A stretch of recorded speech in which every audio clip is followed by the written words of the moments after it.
Ravi de vous retrouver tous, et peut-être un peu plus que nous sommes encore. C'est, comme vous le savez, la dernière émission de la saison, comme on dit, et on a voulu marquer le coup sur cette dernière émission par un titre qui a pu surprendre, puisqu'il est un peu à contre-pied du ton ambiant. En convoquant Charles Trenet, ça nous a paru voilà, de bon augure de nous lancer dans cette question qui, en vérité, est de haute philosophie. Parce qu'il y a de la joie, une fois qu'on l'a dit et qu'on l'a trouvé malin, on s'est trouvé bien embêté pour dire « mais alors on fait quoi avec ça ?» Et c'était moins joyeux pour nous de nous en sortir. Puis, en fait, on se laisse prendre et effectivement, je crois qu'on est sur le fond, le principal de ce qui nous occupe les uns et les autres à travers tout ce qu'on fait. On va procéder un peu différemment des autres fois, puisqu'il n'y a pas une personne qui présentera quelque chose sur quoi on vous demandera ensuite de réagir. On va être plusieurs à se succéder sur des phrases courtes qui lancent comme ça une balle. Et puis, à l'issue de ça, on reprendra le dispositif classique, c'est-à-dire en vous demandant prenant 5 minutes, 5 vraies minutes, pour chacun rédiger un peu la façon dont le thème qu'on vous propose fait écho chez vous. Allez chercher dans ce que vous vivez ou avez vécu, comment cette question de la joie, vous pouvez en témoigner. Et puis on sollicitera justement chacun de vous, non pas chacun, mais parmi vous, de façon à alimenter ça en commun, et puis on aura un échange tous ensemble, comme on en a l'habitude avant de se séparer jusqu'à la rentrée. Pour ouvrir ce thème, je vous propose une petite citation, quelques phrases qu'on trouve chez Peggy dans un ouvrage qui s'appelle L'argent. Je lis. Le croira-t-on, nous avons été nourris dans un peuple gai. Dans ce temps-là, un chantier était un lieu de la terre où des hommes étaient heureux. Dans mon temps, tout le monde chantait. Dans la plupart des corps de métier, on chantait. Il y avait dans les plus humbles maisons une sorte d'aisance dont on a perdu le souvenir. Au fond, on ne comptait pas et on n'avait pas à compter. On ne gagnait rien, on ne dépensait rien. Et tout le monde vivait. Nous croira-t-on, nous avons connu des ouvriers qui avaient envie de travailler. On ne pensait qu'à travailler. Travailler était leur joie même et la racine profonde de leur être. Cette phrase de Peggy, dans un ouvrage que je vous conseille vraiment de lire, qui est un petit ouvrage mais très très profond, on retrouve des choses que nous avons discutées, notamment autour de la fatigue, cette histoire de la saine fatigue, d'une fatigue qui est en même temps l'expérience d'une joie, d'un corps satisfait de s'être engagé pleinement à satiété, c'est-à-dire à sa fin, et qui trouve dans la récompense de la fatigue la preuve d'une sincérité de l'action, d'une vérité de l'engagement.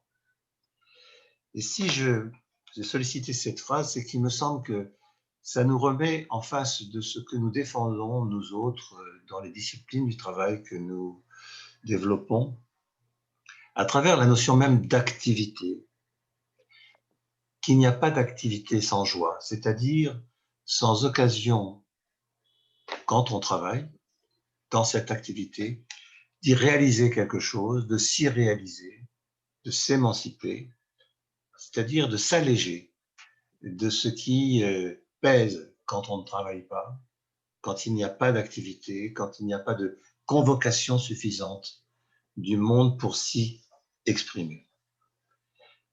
De sorte qu'il me semble que notre expérience à nous tous ici, c'est que contradictoirement à ce qui se dit partout, à savoir que travail et joie sont des antinomie, c'est contradictoire, l'un ne peut pas aller avec l'autre.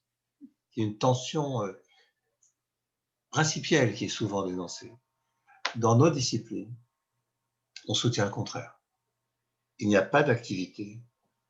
Alors on ne dit pas joie souvent, mais sans réalisation, sans reconnaissance, sans occasion d'y expérimenter à travers le corps d'y expérimenter la vie. La joie indique simplement que c'est plus que simplement être satisfait, c'est plus que simplement être dans un retour équilibrant, ça déborde. Autrement dit, on est payé au-delà de ce qu'on y met, et c'est ça la joie. C'est quelque chose qui donne accès à une dimension de l'être qui s'exprime là. De sorte que ce thème que nous proposons aujourd'hui, il n'est pas paradoxal, il est pertinent, il est en réalité à l'épreuve même de ce que nous essayons de faire les uns et les autres dans ce que nous engageons dans nos travaux. Je vais proposer, je me tais maintenant, à Sarah de commencer ce tour de table que nous allons faire. Sarah.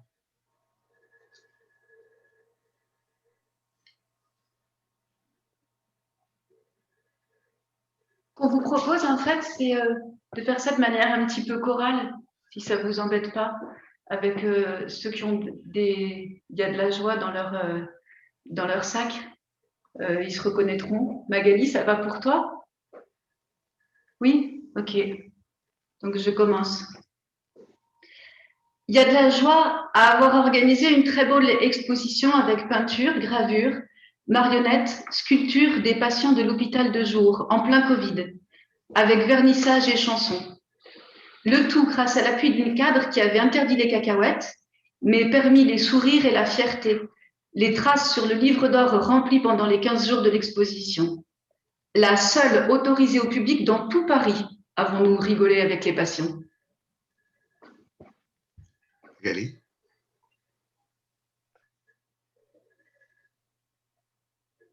Alors, il y a de la joie à avoir organisé un petit groupe Tenir Debout avec des collègues en qui j'ai grande confiance de la MSA, hors validation institutionnelle. On s'est lancé dans l'aventure en toute confiance grâce au soutien essentiel de l'atelier Tenir Debout, animé par François et Christian. Une vraie joie de préparer avec Sarah, de s'appeler dès que c'était terminé, nos séances d'1h30 pour débriefer dès la séance terminée. Nous avons tenu 5 réunions sur 5 mois et ça a cimenté entre nous, Sarah et moi et notre petit groupe, en fin de compte, un lien joyeux d'intérêt partagé autour de cette initiative où la confiance a révélé des cas concrets en fait de travail sur lequel on a pu échanger, rebondir, redonner confiance. Et convaincu de l'utilité de cette initiative, nous allons voir comment poursuivre et on a fait ça, voilà, ça nous a paru super en tout cas. Sandro.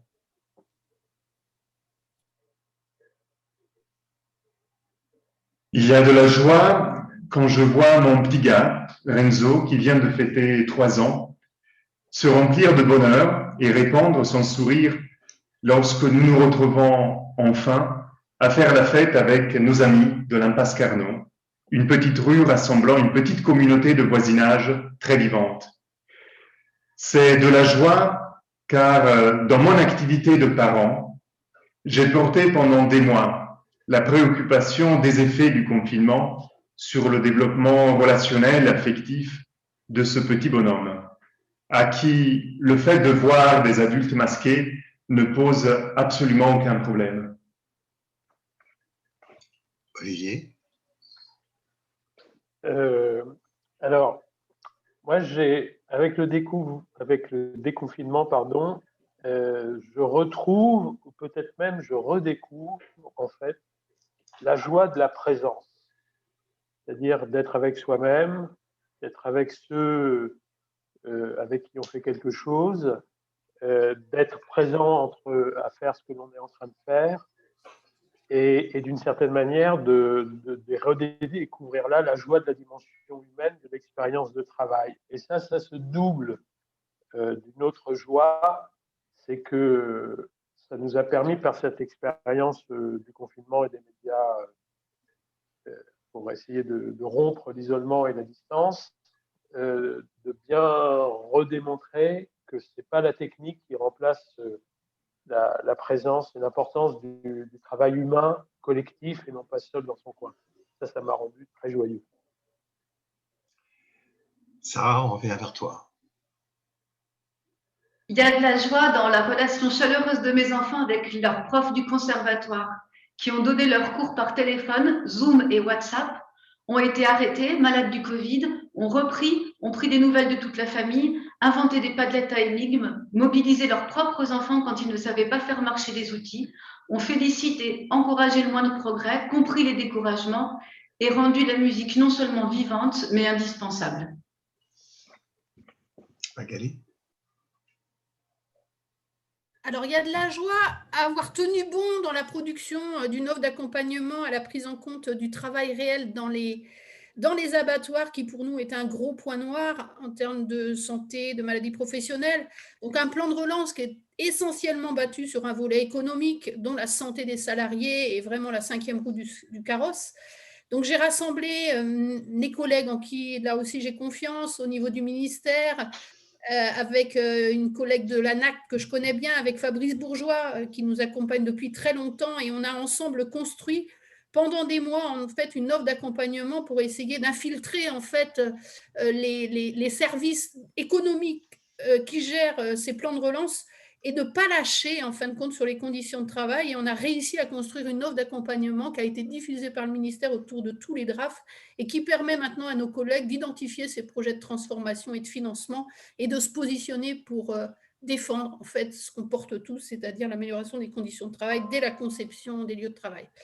Et ça donne de la joie parce qu'on s'est battu du mois de septembre jusqu'au mois de mai, il a fallu pour pouvoir ouvrir tous les verrous et pouvoir faire en sorte que ça existe.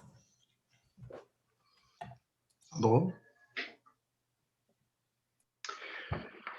Alors, il y a eu de la joie hier, toute récente, à se retrouver autour de la même table au bout d'un an de réunions et rencontres en visioconférence avec un groupe de dirigeants et de professionnels engagés dans la communauté de l'économie de la fonctionnalité, de la coopération, pour démarrer un projet construit autour d'une coopération très forte entre nous.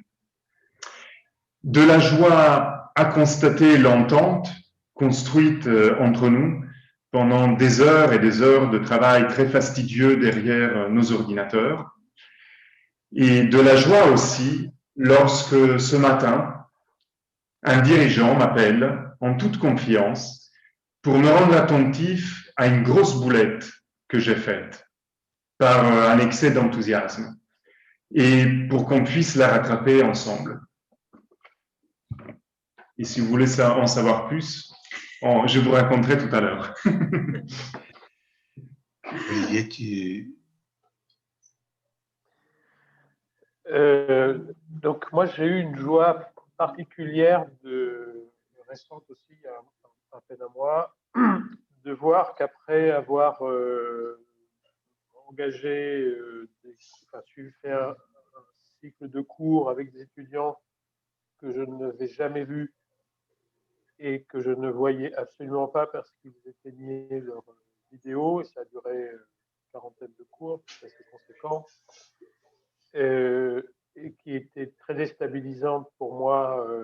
Je sortais de ces séances de 2 heures et 3 heures assez épuisées. Il y a eu quand même une dernière séance en présentiel et il y avait une espèce à la fois de plaisir à se voir et de respect mutuel les uns envers les autres pour les preuves qu'on avait subies ensemble et de bienveillance. Et j'ai trouvé que c'était bien de voir cette jeunesse capable aussi d'exprimer ce genre à la fois de vivre cet inconfort qui était pour eux assez radical et de l'exprimer dans ce moment d'échange qu'on a eu sur une dernière séance où on a pu se toucher. Enfin, pas trop, c'est de moins en moins. Merci beaucoup. Il y a une diversité là, on le sent, d'expérience, de ton. Juste un mot pour terminer ce tour de chauffe. C'est l'idée qu'il n'y a jamais de joie fortuitement. Ça n'arrive pas par hasard. C'est toujours l'écho d'un engagement. Il n'y a de joie que parce qu'il y a eu un engagement. On peut trouver des bonheurs inopinés. La joie, c'est pas ça. C'est me semble-t-il, toujours quelque chose qui vient sanctionner un engagement. Donc, ça rentre dans une trajectoire. Et tout ce dont nous avons parlé relève de ça. Alors, est-ce qu'il y en a parmi vous qui souhaitent prendre la main tout de suite? Spontanément, si je puis dire. Sinon, je vais user de mon droit discrétionnaire pour solliciter Huguette. Donc, je vais faire un petit peu comme ça commence par il y a de la joie, comme ça a fait jusqu'ici. Alors, en fait, bon, je remonte moi un petit peu au début de cette grosse affaire. En fait, il y a eu de la joie à découvrir que, alors que rien n'était possible, finalement, il y avait beaucoup, beaucoup, beaucoup de choses possibles. Et cette mise sous cloche, ça a été aussi une mise sous cloche de beaucoup de contraintes. D'ailleurs, si on avait des soucis, on ne pouvait plus les résoudre. Tout était empêché. Finalement, moi, j'avais la joie d'être très libérée de tout ça. Et presque comme tout d'un coup un enfant qui n'a plus de soucis.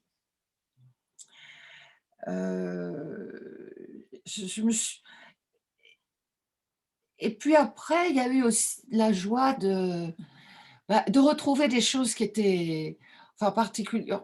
Les bistrots ouverts. Moi, je n'avais jamais fait attention aux bistrots ouverts. Et je me suis rendu compte à quel point ils sont tous différents, alors que je les trouve tous pareils avant. Et aussi, moi, j'avais de la joie à voir que malgré toutes ces difficultés, ces contraintes, il y avait quand même des bistrots. On avait l'impression qu'ils allaient ouvrir le soir. Il y avait les nappes de mise, il y avait des petits arrangements, on sentait qu'il y avait quand même de la vie qui passait, qui faisait du ménage. Alors qu'il y avait aussi des bistrots, on avait l'impression qu'ils étaient morts pour toujours. Et donc finalement, des gens qui ont, même quand ils te empêchaient de travailler, vraiment eux, vraiment empêchés, il y avait quand même ceux qui se débrouillaient pour mettre une petite table avec une nappe à carreaux, d'entrouvrir une porte, de donner encore de la vie. Et ça, moi, ça m'a épatée, mis en joie, beaucoup d'admiration aussi. Voilà.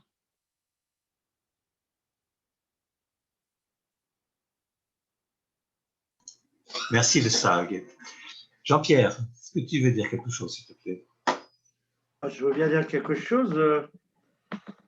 Moi, je crois que j'ai eu beaucoup de chance de pouvoir m'accrocher alors que je suis retraité à distance, qui aurait pu s'isoler, parce qu'il n'y a plus rien dans une région quand même où il n'y a pas tant de monde que ça, pouvoir moi, me réaccrocher tout simplement à la vie à travers votre groupe, Tenir debout, qui a une signification profonde. Et cette distance, elle n'a pas eu lieu puisque ça a été une grande présence à suivre les ateliers, à m'enrichir de cette diversité de réflexion sur des questions que je m'étais posées moi-même, mais en activité, mais que je ne me posais plus et qui m'ont convoqué. J'ai beaucoup ouvert mon champ de réflexion parce que j'avais du temps disponible. C'est un paradoxe. À partir des sujets que vous avez évoqués, des références, des livres, différentes thématiques, j'ai fait beaucoup de petites notes de synthèse pour moi. Et ça m'a permis de rester dans la vie. Et j'ai surtout le plaisir et la joie de les partager avec plein de gens qui sont encore en activité, qui justement n'avaient pas le temps dans les urgences de leur activité, de réfléchir à ces questions-là. Et sur leur arrivée comme ça, un petit A4, en 4 paragraphes de synthèse de ce que j'avais entendu, qui les remettait dans le droit chemin en disant, bon, ça va, on s'accroche. On est là, il y a bien quelque chose de vivant et de concret qui est présent et on continue, on est content de continuer. Et puis, c'était beaucoup de remerciements et je vous les retourne de leur part à tous parce que c'est une petite communauté d'une dizaine d'entrepreneurs ou de gens qui sont dans des responsabilités assez importantes et pour qui ces retours par mon intermédiaire, et grâce à vous, leur ont permis de se poser, de prendre du recul, de la distance, voilà, et puis d'enrichir leur propre expérience sur cette situation quand même de crise qu'ils traversaient eux aussi. Donc merci pour eux, merci pour moi. Et j'espère que ça continuera, parce que moi, ça me plaît bien. J'ai suivi là le séminaire d'ergonomie. Je trouve que ça me rajeunit, plus j'en écoute, plus je prends des années en arrière. Dommage qu'on ne peut pas revenir en arrière avec tout ce qu'on sait ou qu'on apprend après coup. Merci à toi. Patrice, est-ce que tu veux dire quelque chose? Allez, je me prête au jeu. Bonjour à toutes et à tous. Alors, j'ai deux il y a de la joie, un plus circonstancié et puis un plus général. Alors, le premier qui rejoint ce que certains ont déjà partagé, il y a de la joie à retrouver, alors pour ma part, des membres du conseil d'administration de l'association Écobule, dont je fais partie, et de la SIC, la butinerie que je préside, et à les retrouver pour de vrai en présentiel après avoir passé des mois à piloter des projets et des activités à distance. C'est une vraie joie, et d'ailleurs, juste après la fin de cette émission, on se retrouve avec le conseil d'administration de la butinerie pour dîner juste en face des locaux d'Atémis, puisqu'une des membres de la butinerie a ouvert un restaurant, comme par hasard, juste en face des locaux d'Atémis, dans le 20e à Paris. Je vous invite à y aller. Ça s'appelle Légumes des Jours. Voilà. Et puis, le deuxième, il y a de la joie qui est plus globale. Il y a de la joie à voir que les choses avancent sans que j'y prenne part.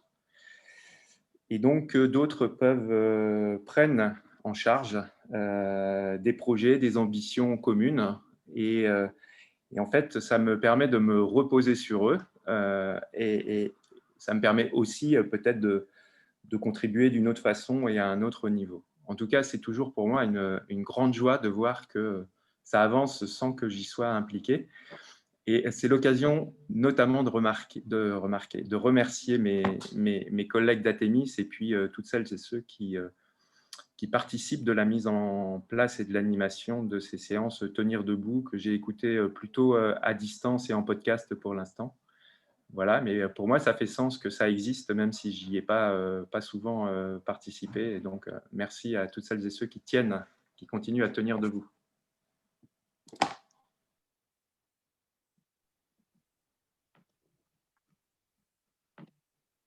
Alors, je peux continuer évidemment à solliciter chacun, mais peut-être que pour le moment, avant qu'on revienne sur ce que je n'ai pas invité encore, mais est-ce que vous avez envie, les uns ou les autres, de revenir sur voilà, ce qu'on a commencé à se dire, dans le registre finalement alors d'une conversation, d'un échange?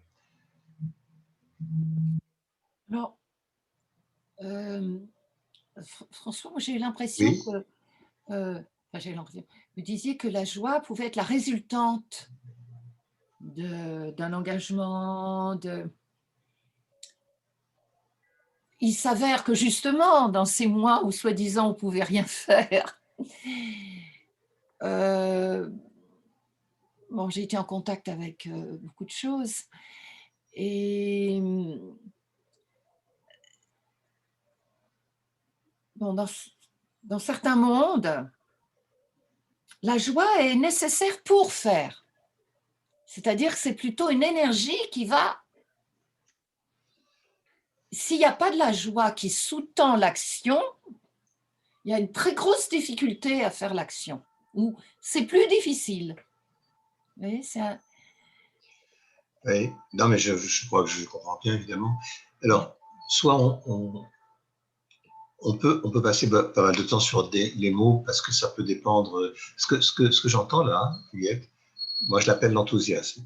Ah, ouais. C'est-à-dire, c'est la capacité à s'engager, effectivement. Ouais. C'est pas, ça contredit pas l'idée de la joie. Et la joie, elle peut venir dans l'action même. C'est-à-dire, la joie qu'on éprouve par le fait d'agir. C'est-à-dire qu'on est présent à ce qu'on fait, et agir récompense d'agir. C'est-à-dire qu'il y a une espèce de, comme on dit, pour être un peu pédant, une gratification intrinsèque de l'activité. Et là, il y a de la joie, effectivement. ce qu'il a fallu pour y aller, ça peut être l'espoir de la joie, mais ça peut s'appeler, de mon point de vue, plutôt l'enthousiasme, qui est une projection. Alors que la joie, à mon avis, elle est dans un espèce de temps réel, c'est maintenant, c'est pas demain, c'est maintenant. Enfin, c'est comme ça que je vois le mot. Mais après, ça peut se discuter, quoi. Mais je pense qu'il y a dans ce mot-là, qui est un mot qu'on n'emploie pas beaucoup. Hein, Non, justement, je voulais mais dire parce ça. que justement, il y a un manque de considération de ce qui se joue dans le fait d'agir, dans le ici et maintenant, qui est l'enjeu même d'une activité qui est en même temps, comme ça, complètement habite le présent, mais un présent évidemment qui est adressé, mais il est quand même présent. C'est pas uniquement au futur. Alors que l'enthousiasme, il est, me semble-t-il, il est corrélé à une attente. La joie, elle est corrélée, c'est pas une attente, à quelque chose qui existe, qui est là, et qui fait que le corps, il n'y a que le corps qui la reçoit et qui l'éprouve. Ça n'a rien d'intellectuel, contrairement à ce que j'ai de mes sentiments en parlant en ce moment. Je crois que c'est ça. Et c'est pour ça d'ailleurs que je dis ça parce que c'est très frappant en discutant ces jours-ci avec mes collègues, c'est un mot qui est très présent chez les mystiques. Voilà, justement, moi j'allais dire, si je peux juste ajouter encore une chose, je me suis posé la question déjà depuis quelque temps, pourquoi le mot joie, on n'utilise pas ce mot. Moi, je me demande Oui, mais, si ça ne vient pas de notre éducation de catéchisme, où on nous a parlé de la joie du Seigneur et ça nous a fusillés à vie sur la joie, dans l'utilisation du mot. Moi, je crois que… Parce que c'est vrai qu'il n'y a que dans les milieux religieux où on va comme ça, sans vergogne, parler de la je joie. pense que chez les artistes aussi, il y a de la joie. Il y a la joie de jouer. Les acteurs, ils parlent de la joie de jouer. Il y a la joie de peindre.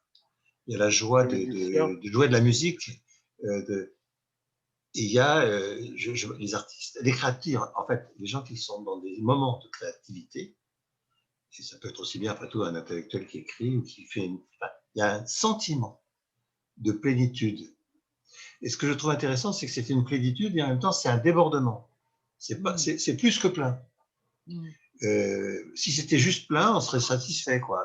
On est content, c'est juste content, quoi. C'est un plein qui déborde.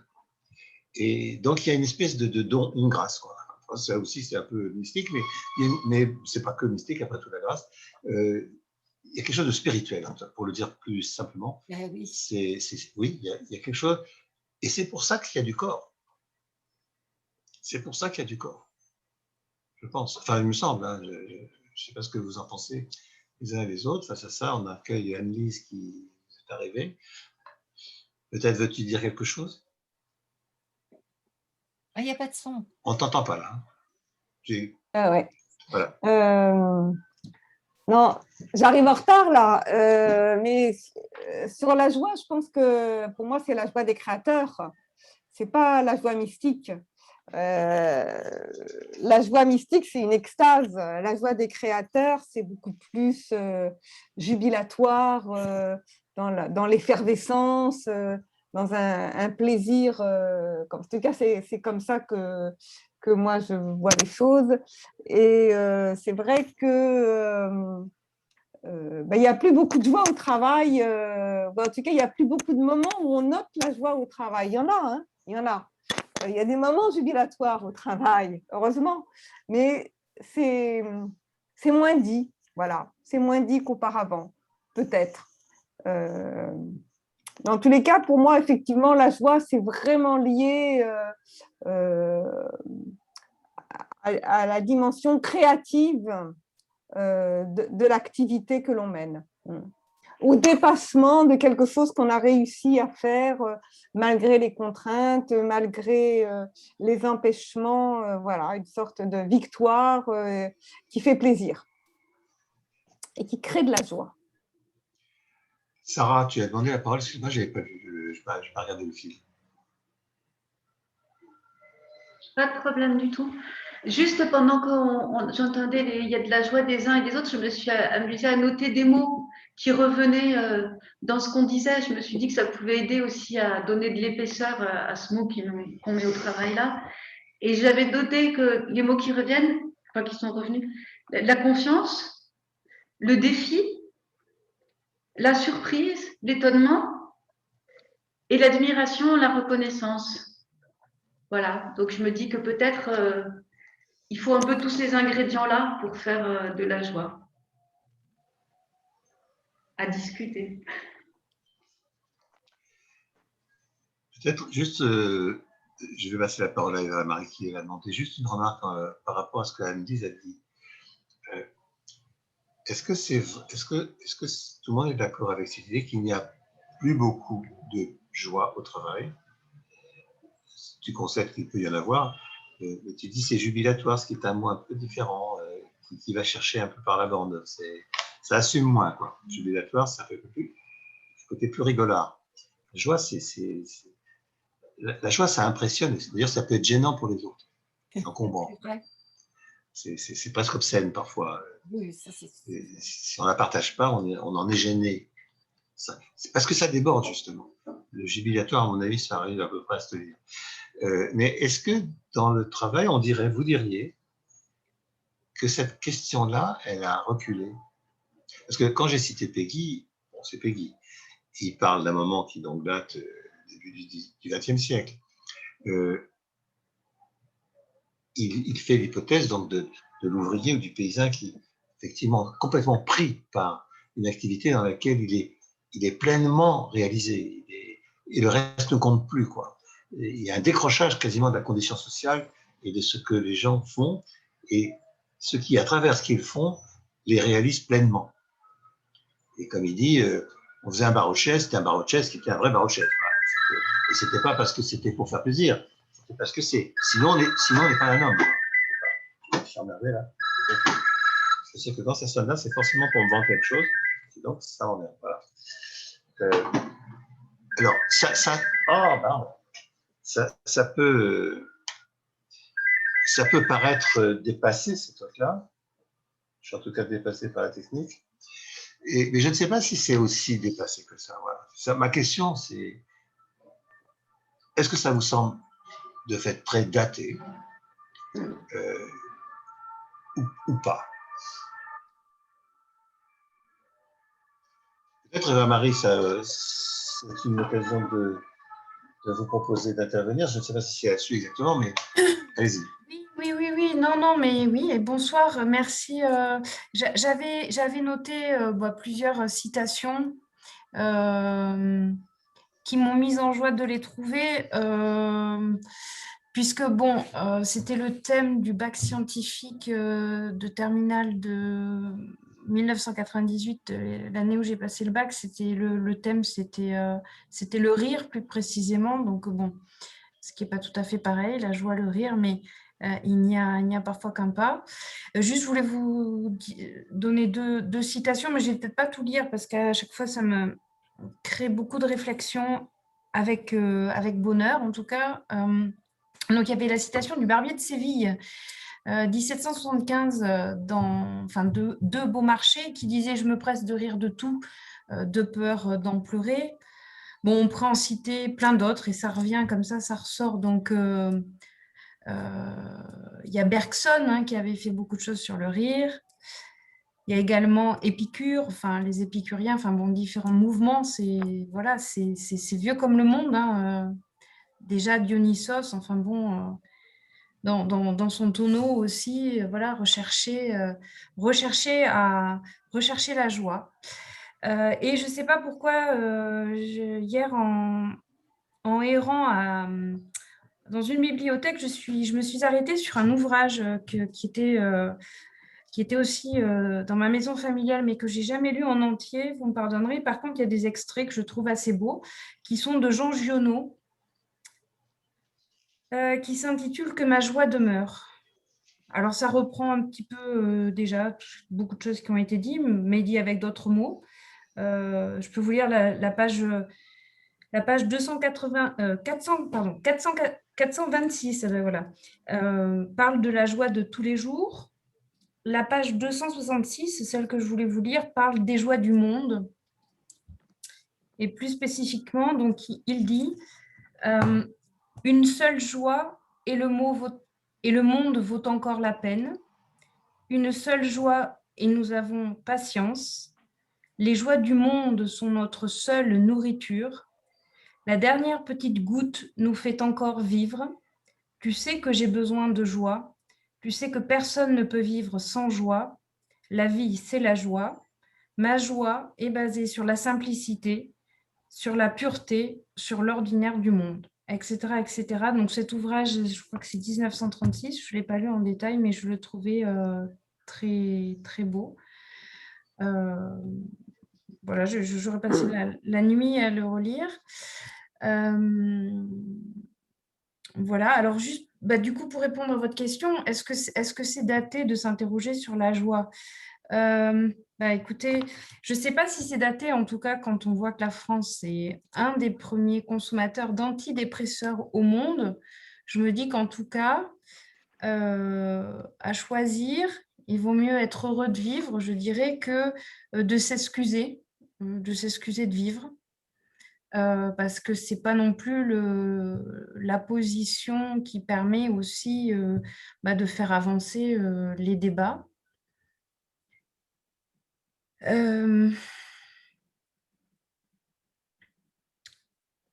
Voilà, je voulais juste vous livrer ces réflexions-là. Après, je vais m'arrêter. Simplement, pour moi, c'était une semaine chargée à double titre, puisque c'est une semaine électorale, mais aussi parce que j'ai trouvé enfin un stage, première épreuve, voilà, puisque j'ai rejoint votre équipe du DU, enfin de l'ergonomie par le DU.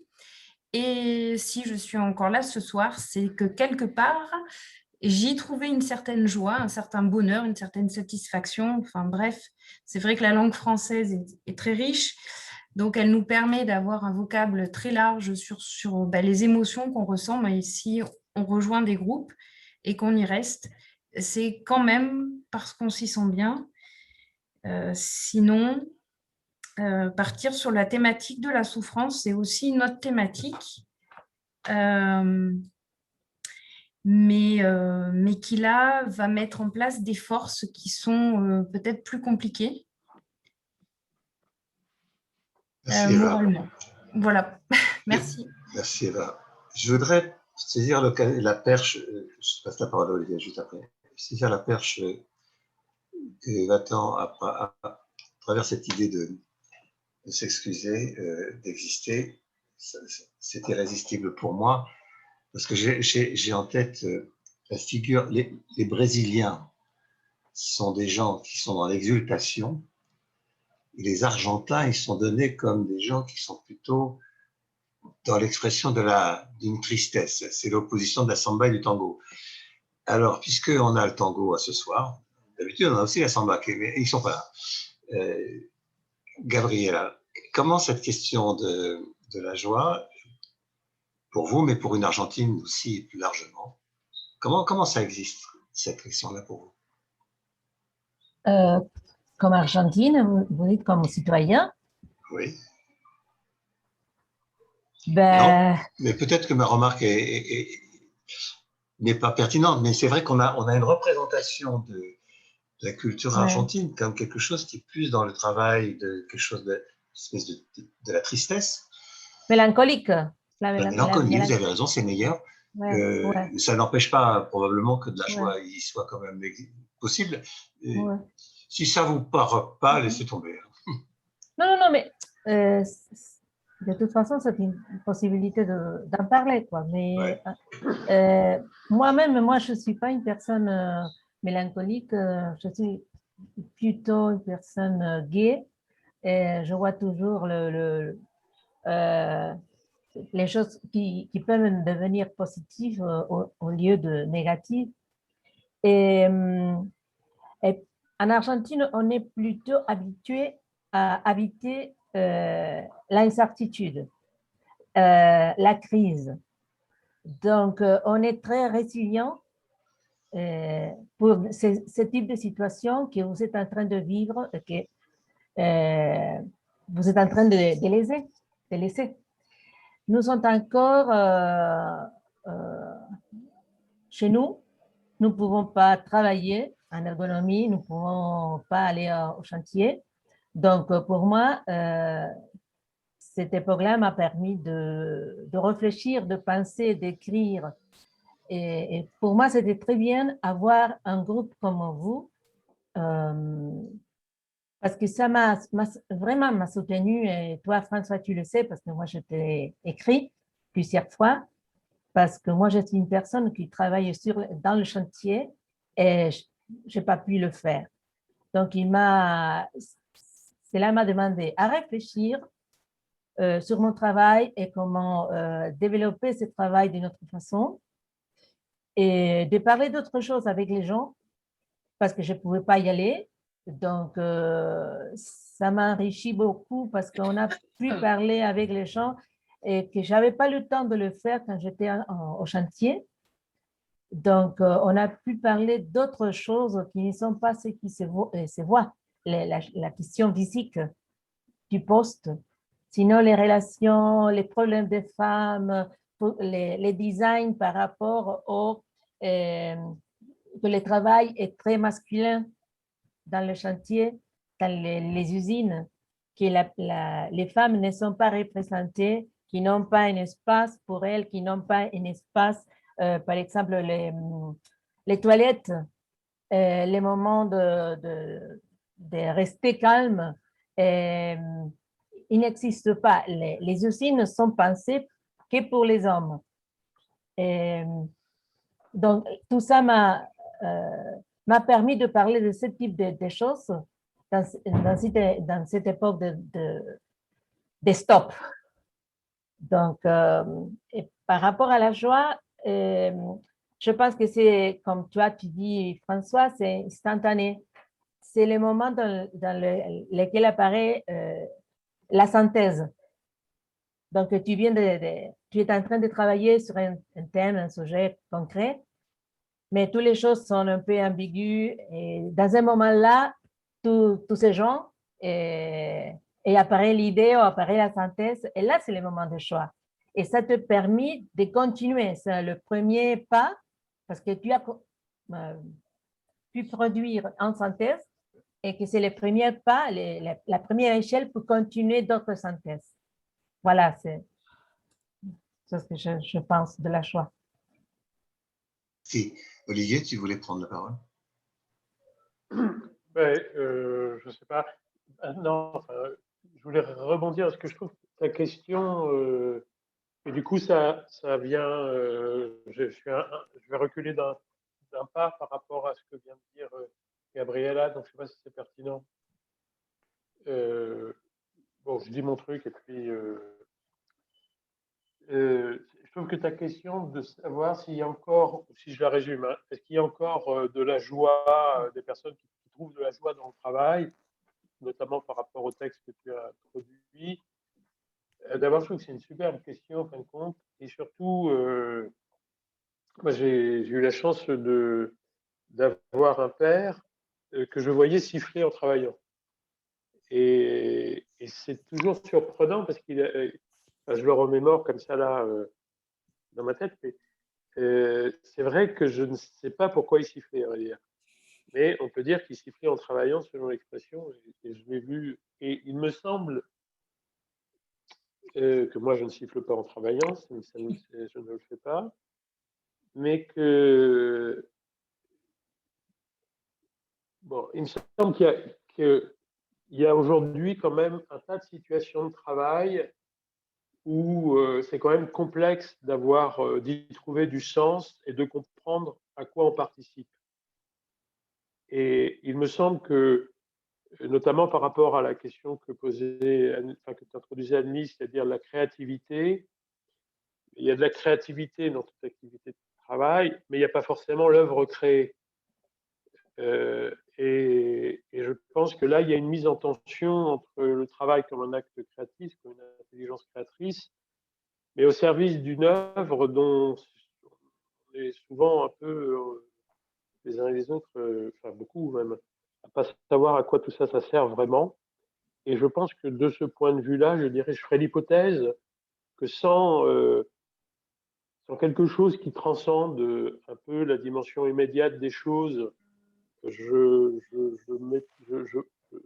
m'interroge si c'est ça qui fait que la joie n'est quand même pas souvent au rendez-vous, même si elle arrive à des moments donnés où on sent que ça marche, on voit ce qu'on a pu faire, enfin, ça m'arrive aussi, mais quand même c'est ça que je trouve, que quand même on est dans des situations, parce que moi c'est ça que ça a révélé la période de Covid c'est que pour un grand nombre de personnes, on se rend compte à quel point il y a une division du travail extrême et qu'on peut faire plein de choses tout seul dans son coin, sans que ça gêne les autres et sans qu'on ait besoin des autres pour travailler. Il y a même, j'en discutais avec des personnes, il y a même des personnes qui, d'une certaine manière, sont très contentes de ne plus voir personne et de pouvoir travailler sans les autres. Et pour moi, c'est le signe qu'on ne mesure pas à quel point dans tout un tas d'activités servicielles, enfin des activités plutôt de type administratif ou de service, on est dans un processus extrêmement taylorien d'une certaine manière, partialisation, division, processus, bidule truc. Voilà, donc c'est ça que je voulais dire. Mais je trouve ta question excellente. C'est intéressant ta remarque, je trouve. Mais tu dis des activités servicielles, c'est plutôt des activités tertiaires en l'occurrence. Oui, c'est ça, c'est pour ça que j'ai hésité. Oui, mais tu as raison. Parce que ce qui me venait quand tu exprimais ça, c'est est-ce que précisément la dynamique du service, qui n'est pas la même chose que le tertiaire, ne crée pas, plus que dans le système industriel, au sens qui repose sur la séquentialisation, une espèce de retour d'antenne dans la relation, qui est susceptible justement de créer une espèce de récompense dans ce qu'on fait, dans le retour de l'autre, dans sa présence, puisqu'il est là. Alors que dans la division industrielle, justement, le résultat se fait, on n'a pas le retour de ce qu'on fait dans le moment où on le fait. Dans la dynamique servicielle au sens propre, elle y est plus présente, ce qui introduit aussi d'autres risques, hein, des violences, des exigences, des dominations possibles, mais une échelle peut-être qui revient plus à l'horizon de l'activité directement. Oui, mais j'y réfléchissais sans vouloir introduire un échange entre nous, François, là, mais effectivement, c'est pour ça que tu as raison, il y a une dimension par la reconnaissance, donc l'intersubjectivité, le fait d'être avec l'autre, la coopération, etc., qui peut nourrir le sentiment de passer un bon moment, d'avoir fait un truc qui marche, d'avoir produit de la reconnaissance. Mais il me semble qu'il y a un rapport à l'œuvre. C'est-à-dire, il y a des moments où ça se passe bien, mais on a du mal à rendre compte de ce qui s'y joue, de ce qui se fait là, pour que ça nourrisse quelque chose de joyeux. Et c'est pour ça que je mémorais la situation de mon père qui était artisan. Et donc, il était très souvent seul en réalité. Et les clients ne venaient pas voir tous les matins ce qu'il faisait, loin s'en faut. Et c'était dans le faire. C'est-à-dire dans le fait que ça avançait, que ça prenait une certaine forme, il y avait un caractère esthétique particulier, il y avait un geste qui devait marcher ou je ne sais pas quoi, et qui ne passait pas par la médiation de l'autre, de l'immédiateté de la relation. Elle passait dans un temps non immédiat. Donc c'est ça que je m'interrogeais. Voilà. J'avais cette interrogation, celle-ci, c'est-à-dire est-ce que ça passe? Parce que nous, on est beaucoup dans des activités avec les autres en réalité, donc plus servicielles de ce point de vue-là, mais voilà. Donc, je sais, pour moi, c'est une vraie question. Ce n'est pas tout à fait la reconnaissance.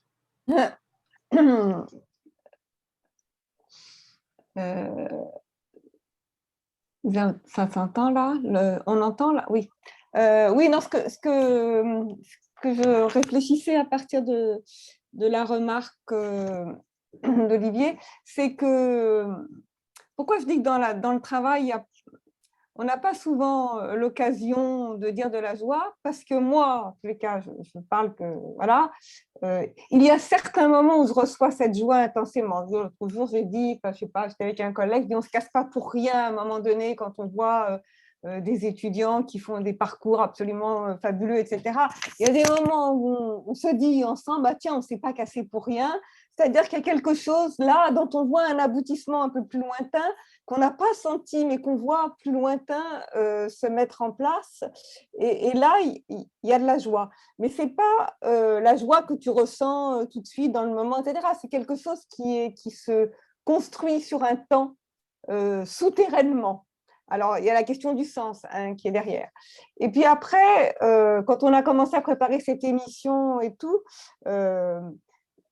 la notion de défi, c'est-à-dire que cette émission, finalement, elle s'est construite comme une sorte de défi contre la solitude, contre l'enfermement, contre un confinement des subjectivités, et on y a réussi. Et donc là, c'est aussi dans une sorte de résultat qui finalement a été souterrain et construit.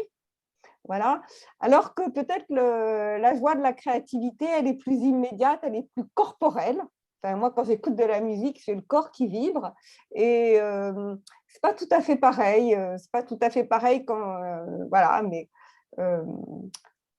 j'ai besoin. Enfin voilà, j'ai besoin. Je pense qu'on a besoin des deux. Mais il me semble que la joie au travail, elle est souterraine et puis elle aboutit comme ça. De temps en temps, il y a des éclairs qui produisent à ce moment-là une certaine joie.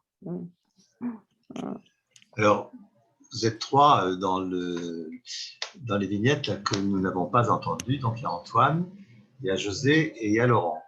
Est-ce que, Antoine, vous pourrez commencer? Oui, bonjour à tous. Bon. Je suis interpellé par le sujet de la joie au travail.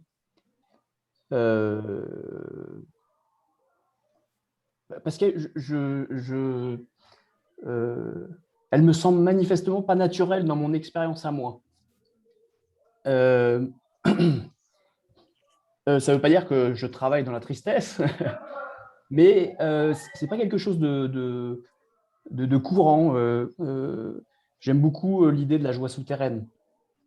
Je me suis posé la question de la confusion avec l'enthousiasme, mais François y a répondu, que moi je vois comme un élan joyeux, notamment pour mener des projets.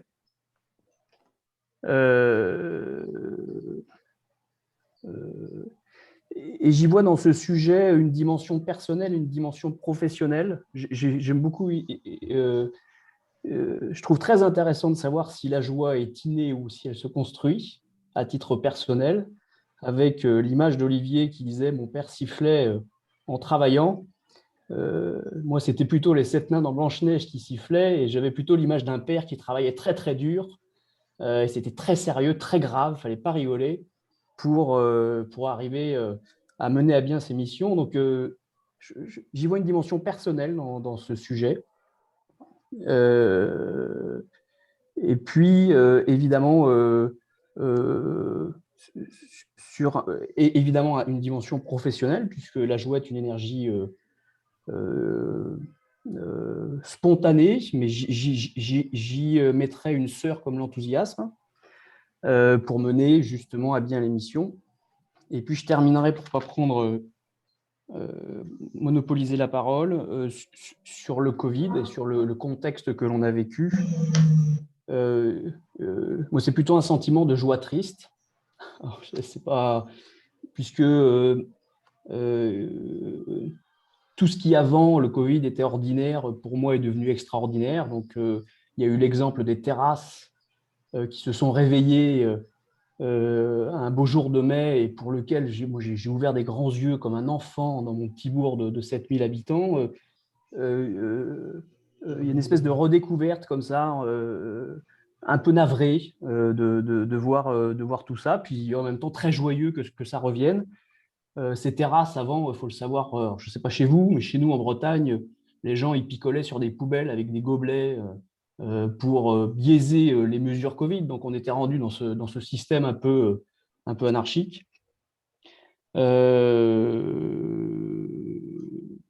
puis, évidemment, je vais terminer en vous disant que une grande joie, c'est celle d'avoir découvert l'émission Tenir debout, un peu trop tardivement grâce à Thierry Lebuc, qui moi, m'a permis, à titre personnel, de prendre le temps, à travers les échanges que vous menez brillamment, de comprendre, de moi-même me mettre en perspective sur les situations. Et donc, pour ça, je vous en remercie.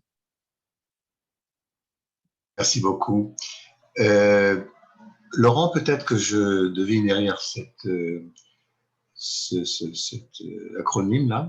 Je ne sais pas si José peut, parce qu'il nous a dit qu'il était en train, donc je ne sais pas s'il pourra prendre la parole. Mais José, si tu peux nous dire ça sur le chat, et je te la passerai après si c'est possible. Laurent, est-ce que tu pourrais prendre la parole tout de suite?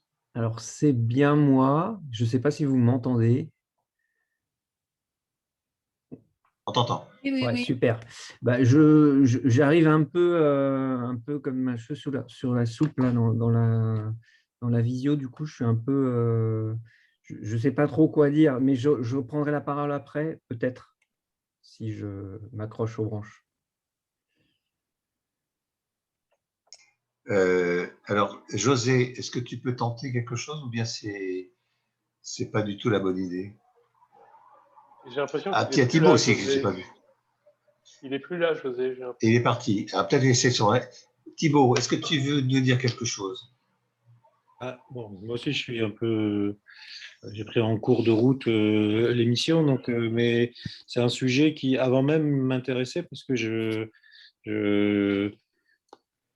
j'observe dans mon travail des moments où on a besoin de rigoler. Enfin, il y a un besoin quand même. Et nous, on a maintenu ici dans cette agence comptable une capacité à rigoler, mais quelquefois même de manière de fou rire, quoi. Et c'est très joyeux. Alors, je ne sais pas si c'est de l'enthousiasme, mais c'est rien que ça nous prend 10 minutes par jour. On prend un café ensemble. On l'a maintenu pendant tout le temps du confinement, contre vents et marées, contre tous les gens qui voulaient nous séparer, cette capacité. Et c'est extrêmement sympathique en réalité. Je ne sais pas si c'est la joie, mais c'est joyeux. En tout cas, c'est sûr que c'est joyeux. Et c'est très important. Moi, je trouve ça quand même, ça me va très bien. Après, j'avais une réflexion sur quand je remplis des longs tableaux, très très longs. Je vois ça, je me dis beaucoup de tableaux Excel. Alors, ça y est, je leur vais faire des stats, des trucs, des machins, remplir des états de besoin pour 80 personnes avec 400 lignes pour 30 000 yaourts. Enfin voilà, il y a tout un travail.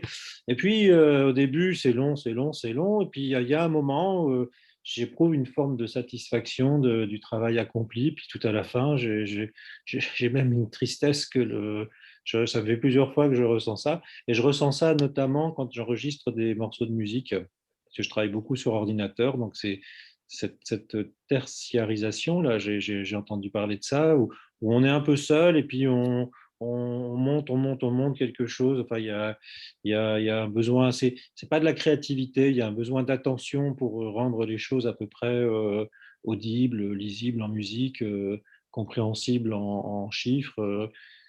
Et alors, c'est long, c'est laborieux, mais il y a vraiment quelque chose de, à la fois, quand c'est terminé, on se dit, tiens, quand même, c'est puissant, voilà, il y a une forme de satisfaction, une chaleur intérieure qui existe, plus en musique, on va dire, que dans les tableaux Excel, mais c'est quand même, parce qu'en musique, on l'écoute. En fait, on a le tableau Excel qui défile et puis on écoute le résultat. Et en même temps, quand c'est fini, on est triste. C'est bizarre, mais donc, est-ce que la tristesse, c'est le pendant de la joie qui se dit bah, c'était joyeux, donc quand ça s'arrête, c'est triste. Voilà, c'est des expériences. Mais quelquefois, ça peut être, en musique en tout cas, une fois qu'on a fini les grands moments de créativité en studio, par exemple, où on reste pendant 15 jours tous ensemble. Puis il se passe quelque chose, une chaleur, une émulation. Puis quand ça s'arrête, on est triste. On est triste et déprimé parce qu'on ne sait pas si l'album va sortir, on ne sait pas comment ça va se passer. Il y a tout un jeu, et puis c'est un apprentissage de ces moments.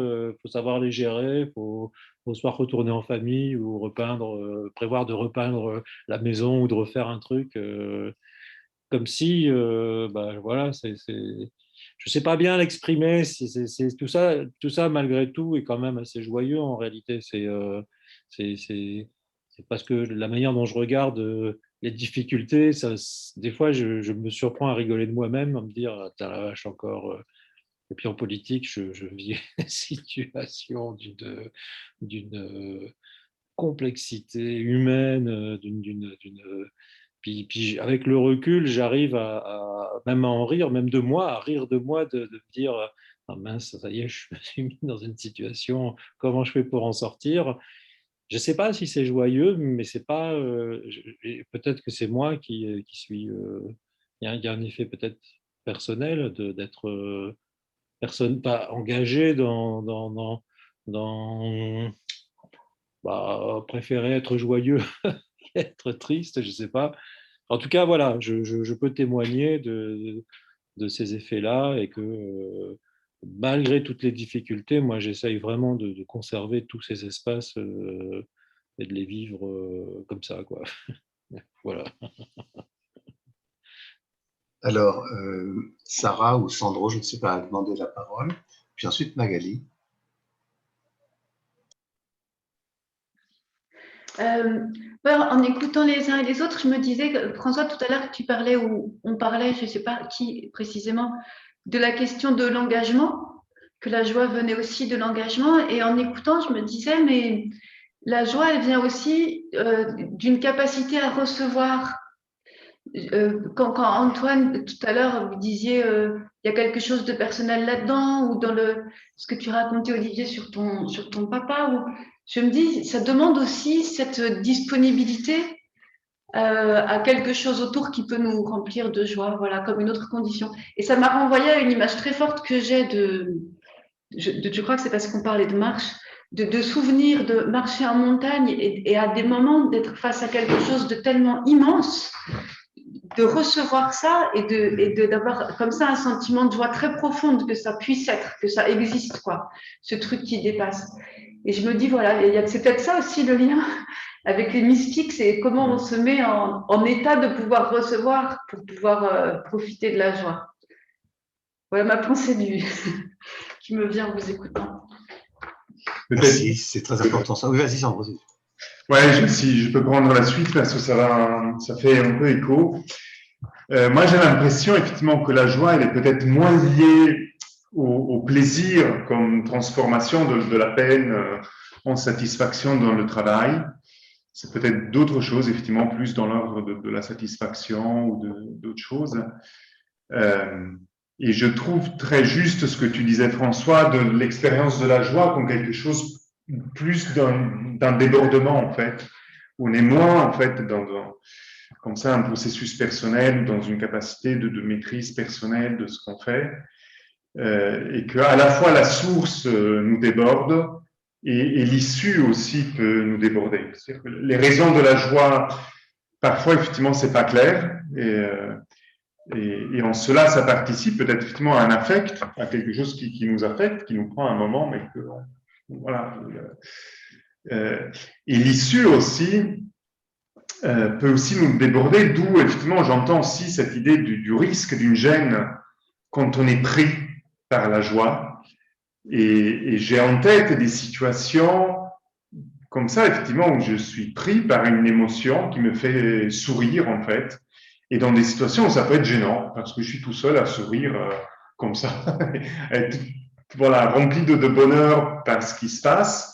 Et c'est pas maîtrisable, en fait. Et du coup, jusqu'à devenir gênant, parce que bon, c'est pas, la situation ne se prête pas forcément, ou ça peut être incompréhensible pour d'autres qui ne sont pas là où je suis, qui n'ont pas la même, voilà, rapport à ce qui se passe.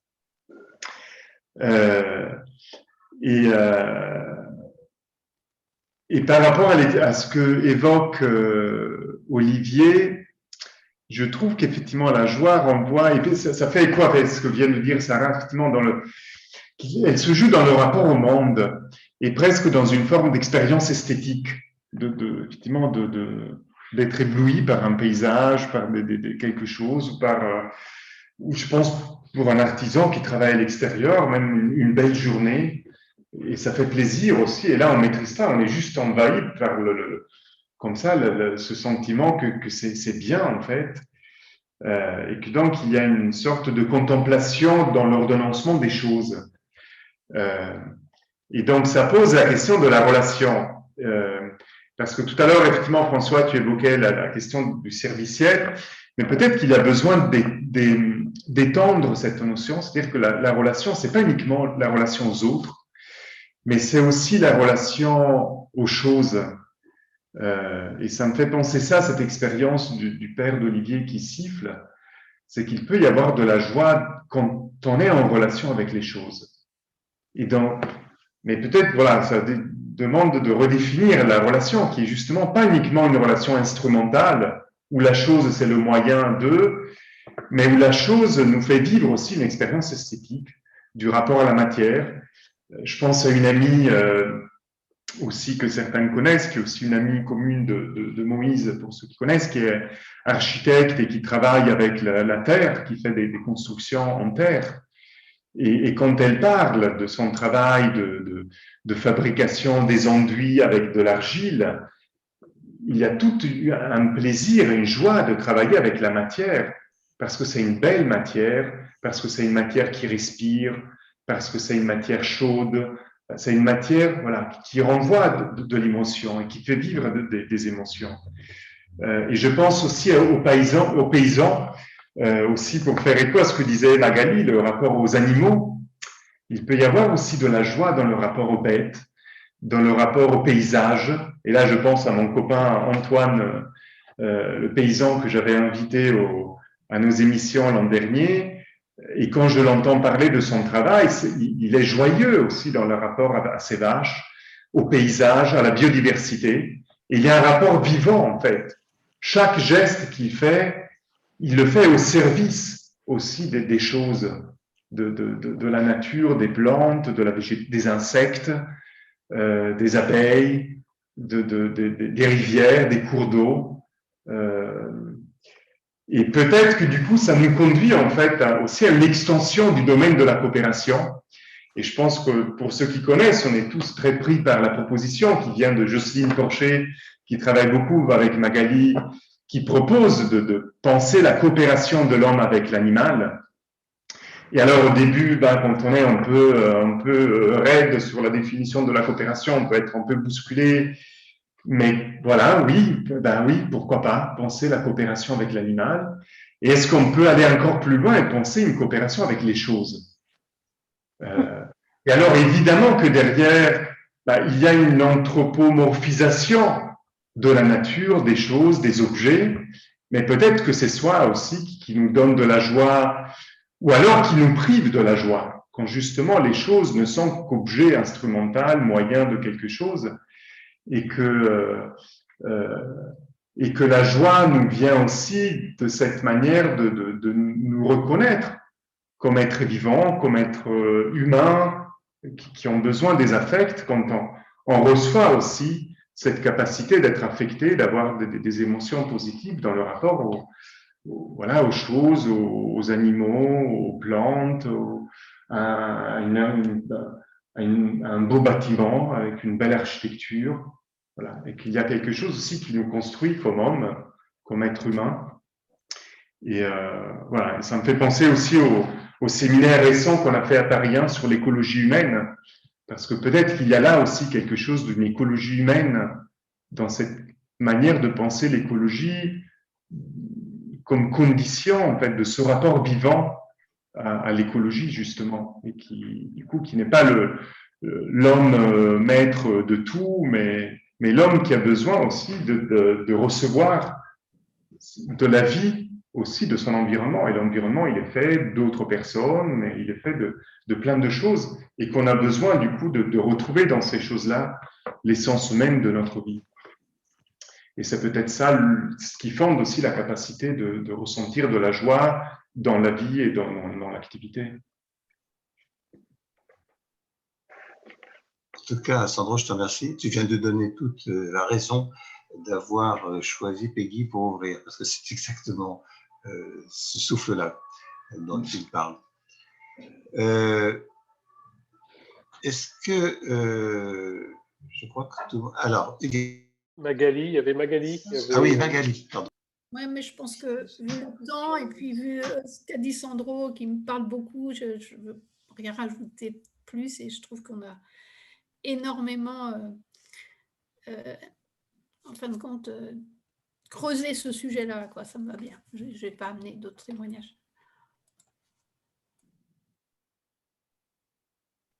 Alors, Huguette. Je ne voudrais pas casser l'ambiance parce que c'est vrai que tout d'un coup, on était dans un état. Mais quand même, il y a quelque chose qui m'a travaillé dans certains mots que j'ai entendus chez certains. Bon, d'abord, j'avais l'impression que François répétait souvent la question auquel on ne répondait pas vraiment. Est-ce qu'il y a quand même la question, c'était est-ce qu'il y a de la joie dans le travail? Moi, j'entendais, je pense qu'il y a de la joie dans le travail. Voilà. Alors ça m'a un petit peu travaillé en écoutant d'autres mots, antidépresseurs, machin, etc. Bon. Alors moi, je me suis demandé, mais ça, c'est peut-être la psy qui ressort, est-ce qu'il n'y aurait pas aujourd'hui des conditions, par exemple, quand on pense qu'on ne sait même pas à quoi ça sert notre travail, pour finalement, comme Yves Clos parlait de travail empêché, joie empêchée, quelque part, ou un refoulement de la joie, parce que c'est vrai que c'est intriguant, qu'on ne puisse pas parler de joie sans avoir des petits sourires niais tout d'un coup autour de nous. Voilà. Est-ce que il n'y a pas quelque chose qui fait que c'est pas... voilà, on ne peut pas parler de joie parce que sinon on oublie qu'il y a des classes sociales, on oublie ceci. Voilà. C'était tout d'un coup ce qui a traversé mon esprit. Comme un refoulement de la joie et que justement, si on refoule la joie et si on se l'interdit et si ceci, c'est peut-être pas étonnant qu'il y en a qui soient mal, qui soient malades au travail. Voilà, c'est un peu un raccourci peut-être, mais ça m'a quand même traversé l'esprit. Pour terminer cette saison, on s'offrait un petit morceau de poésie. François a commencé et Marie nous a fait la surprise de continuer. Et moi, je vais terminer avec un texte qui est encore d'un mystique, mais on a décidé de ne pas s'en priver. Et donc, c'est un extrait du Soulier de satin de Claudel. Et c'est un extrait d'un monologue de Donia Musique. Ah, ce ne sera pas long à comprendre que je suis la joie, et que c'est la joie seule, et non point l'acceptation de la tristesse qui apporte la paix. Oui, je veux me mêler à chacun de ces sentiments comme un sel étincelant et délectable qui les transforme et les rince. Je veux savoir comment il s'y prendra désormais pour être triste et pour faire le mal quand il le voudrait. Je veux être rare et commune pour lui, comme l'eau, comme le soleil. L'eau pour la bouche altérée qui n'est jamais la même quand on y fait attention. Je veux le remplir tout à coup et le quitter instantanément. Et je veux qu'il n'ait alors aucun moyen de me retrouver, et pas les yeux ni les mains, mais le centre seul, et ce sens en nous de l'ouïe qui s'ouvre. Rare et commune pour lui comme la rose qu'on respire tous les jours tant que dure l'été, et une fois seulement.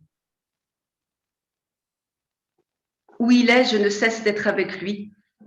C'est moi, pendant qu'il travaille, le murmure de cette pieuse fontaine. C'est moi, le paisible tumulte du grand port dans la lumière de midi. C'est moi, 1000 villages de toutes parts, dans les fruits qui n'ont plus rien à redouter du brigand et de l'exacteur.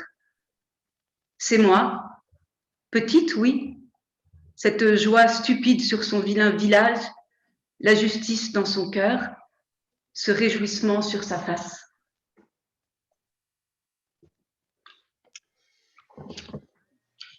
Voilà. Merci. Je pense qu'on se quitte d'une manière qui nous enlève, qui nous élève. Et donc, on a l'été pour survoler tout ça. Et je vous propose que nous retrouvions à la rentrée, on vous donnera les dates, pour reprendre cette belle aventure, cette belle histoire, en espérant qu'elle sera aussi intéressée un peu plus largement que nous seuls. On n'a pas besoin d'être des millions, mais si on est un peu plus, c'est pas plus mal. En tout cas, merci à tous. Ça a été vraiment de la joie, effectivement, d'accomplir ce petit parcours. Très, très, très, très intéressant, vraiment. Y compris dans son côté très modeste, il est en fait très profond. Merci à tous. Bonnes vacances. Merci. Et donc, à très bientôt. Merci. À bientôt. Au revoir. À bientôt. Au revoir. Bonne soirée. Adiós.